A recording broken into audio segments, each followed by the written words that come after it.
Hello, it's Keith from Kinvert, and in this video we're going to be going over finding the intercepts from a graph. So there are other ways to do this where you're solving equations. In this case, we're literally going to be graphing this and then finding the intercepts that way. This won't work for everything, but when you have good even integer values, it tends to work pretty well. So let's start looking at this. We've got our first equation, 2x plus 3. So first, let's get a x value in here of, say, -2. And what we want to do is find what the y value will be. So we have 2 times -2 plus 3. And in this case, 2 times -2, so that's -4 plus 3, so that is -1. So we can put -1 for the y value, -2, -1, here's the first point. All right, so let's do +2.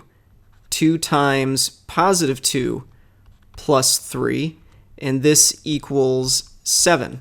So we can put a +2 here, and remember, I'm just substituting in this value for x, so I'm putting -2 in place of x. 2 times -2 is -4. -4 plus 3 is -1. That's how we're doing this. Now we've got a 7 here, and we'll do one more point just to make sure this is linear. So we'll just give an x value of 0. And let's see, if we have 2 times 0, that's 0, plus 3, so we have 3. Now ideally I would have done these in order. For the future ones, I'll do these in order. So let's plot this point, 2, 7. So there's our point. And now what we want to do is actually graph this line.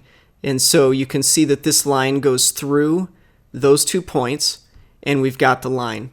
Let's graph these other ones first and see how they turn out. So let's switch over to the second equation, -2x plus 3. So we'll start with the -2 again.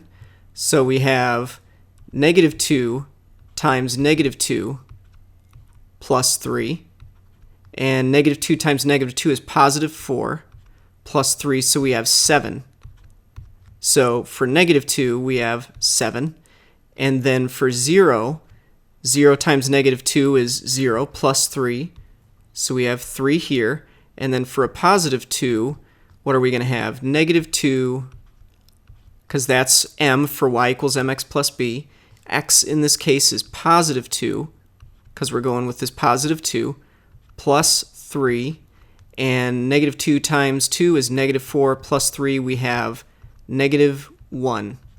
So this one is -1. It seems very similar to this equation, doesn't it? But let's go ahead and graph it. So at -2 we have 7, -2 and 7, 0 and 3. And look at that, it seems to pass through the same point as this one. And then for 2 we have -1. So this is going to go through these 3. Let's go ahead and put this here and see if it looks linear. Yeah, it's going through all 3 points pretty well there.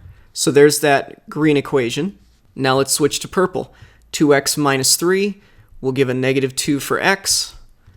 And we don't always have to do -2, we're just doing it for simple math. 2 times -2, so that's going to be 4, minus 3. So -4 minus 3, that's -7. -7 here. We'll put a 0 for x. 0 time plus, okay, 0 minus 3.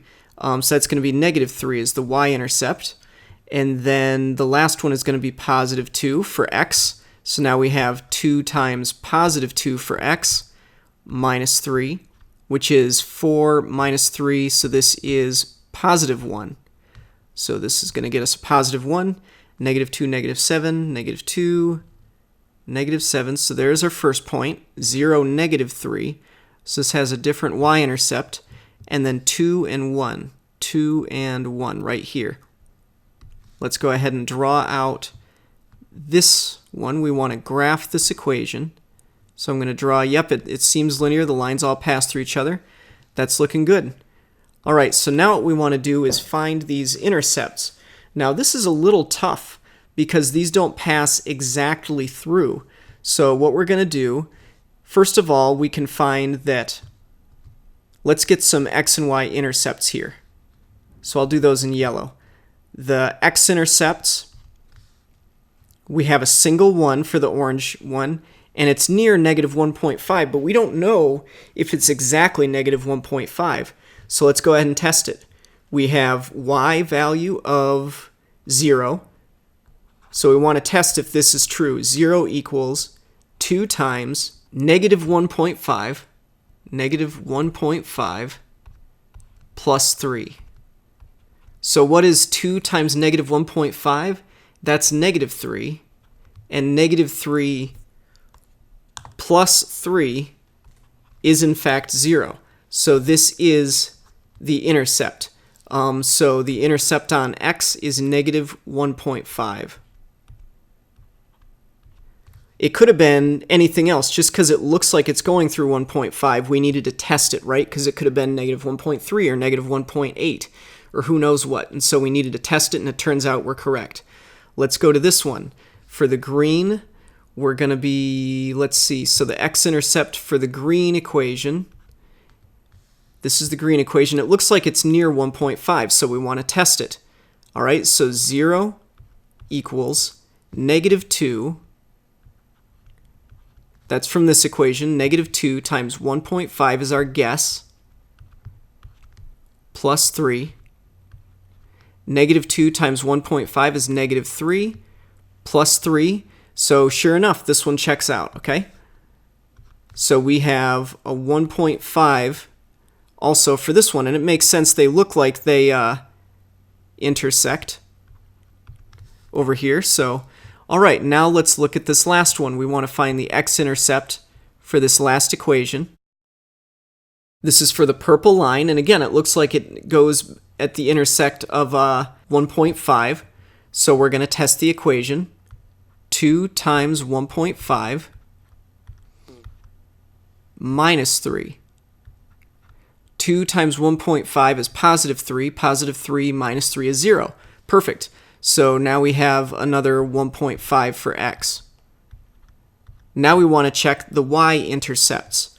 So the y-intercept for the orange equation is positive 3. We can see it crossing the y-axis at positive 3. For the green equation, it is also crossing the y-axis at positive 3. So the y-intercept is positive 3. And then for the purple equation, we follow that line. And remember, it's not hidden. We're looking for the y-intercept. And in that case, it is negative 3. All right, so those are the official answers we were looking for, are these y and x intercepts that these graphs of the equations are crossing. And we did that graphically. We looked at it, and then we also verified the numbers since they didn't cross at clear integer values. So at the y one, that was pretty easy for these y-intercepts. They crossed directly at 3. But the x-intercepts crossed at 1.5 and negative 1.5. And so we wanted to calculate and make sure, what if it's 1.45? What if it's 1.58? Or something like that. So we put our guesses in the equations and saw that sure enough, where y equals 0, we do get an x value of 1.5. So this is Keith from Kinvert. We went over finding the intercepts from a graph.